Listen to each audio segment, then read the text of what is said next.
Sa kabila ng harassment sa mga barko ng Pilipinas sa West Philippine Sea, iginiit ni Chinese Ambassador Huang Zilian na hindi sila banta sa anumang bansa at hindi sila nagsisimula ng giyera. Si Pangulong Bongbong Marcos naman nagbilin sa security agencies ng bansa na huwag palalain ang tensyon sa West Philippine Sea. Narito po ang aking report.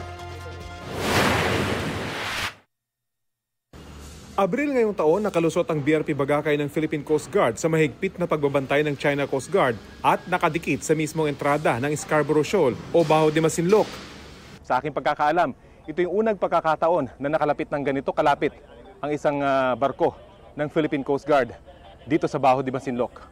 Mula noon, lalo nang hinigpitan ng China ang pagbabantay nito sa lugar na pasok sa Exclusive Economic Zone ng Pilipinas at bahagi ng teritoryo ng bansa. Tinamaan na kami. Pinakahuling insidente ay nito lang nakaraang linggo kung saan 30 kilometro pa lamang bago makarating sa Scarborough Shoal, hinarang, binomba na ng tubig at binangga ng dambuhalang barko ng China Coast Guard ang BRP Dato Pagbuhayan ng Bureau of Fisheries and Aquatic Resources o BFAR hanggang sa mapaalis ito. Sa kabila ng ganito mga kilos ng China, sa ika-13 Manila Forum for Philippine-China Relations, sabi ni Chinese Ambassador Huang Zilian, mapayapa at hindi mananakop ang China. Yan ay kahit na iginigit ng China na teritoryo nila ang malaking bahagi ng South China Sea base raw sa kasaysayan, kabilang mga bahaging nasa West Philippine Sea at pasok sa EEZ ng Pilipinas. Since the founding of the People's Republic of China, we have never provoked a war, started a proxy war, or occupied 1 inch of others' land. Dagdag pa ng Chinese Ambassador, walang karapatan ng ibang bansa na paratangan silang banta sa seguridad. When we are baselessly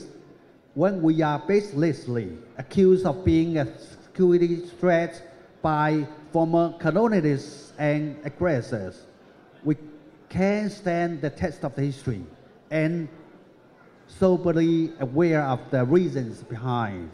Walang binanggit ang Chinese Ambassador kung sino ang kanyang pinatatamaan. Pero kilalang dating sinakop ng Espanya, Amerika at Japan ang Pilipinas. Mga bansang nananawagan ngayon na sundin ng China ang rule of law. Taliwas sa mga paratang na sila ay aggressor, wala raw ibang hangad ng China kundi kapayapaan. China and the Philippines have maritime differences, but China has always insisted on managing and addressing the differences through dialogue and consultation. We have maintained several restraints, and at the same time, we will take measures against provocation and safeguard our legitimate rights and interests. Hiningi namin ang reaksyon ng AFP at Philippine Coast Guard tungkol sa pahayag ng Chinese Ambassador, pero wala pa silang pahayag.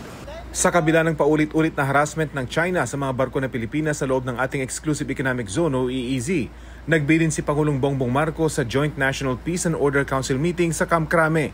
Ang sabi ng ating presidente is we should refrain from provocative stance doon po sa West Philippine Sea so as not to escalate po yung tension sa West Philippine Sea.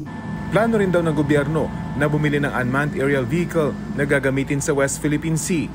Yung drone ng gagamitin natin kasi napakamahal po talaga ng gasolina ang gagamitin natin gamit yung mga water assets natin para magbantay. Magastos man at limitado ang kakayahan, patuloy raw na magpapatrolya ang Armed Forces of the Philippines. In terms of our deployment in the West Philippine Sea, it's a constant that the Philippine Navy is there 24/7. We are patrolling our waters, asserting our sovereignty. Rafi Tima nagbabalita para sa GMA Integrated News.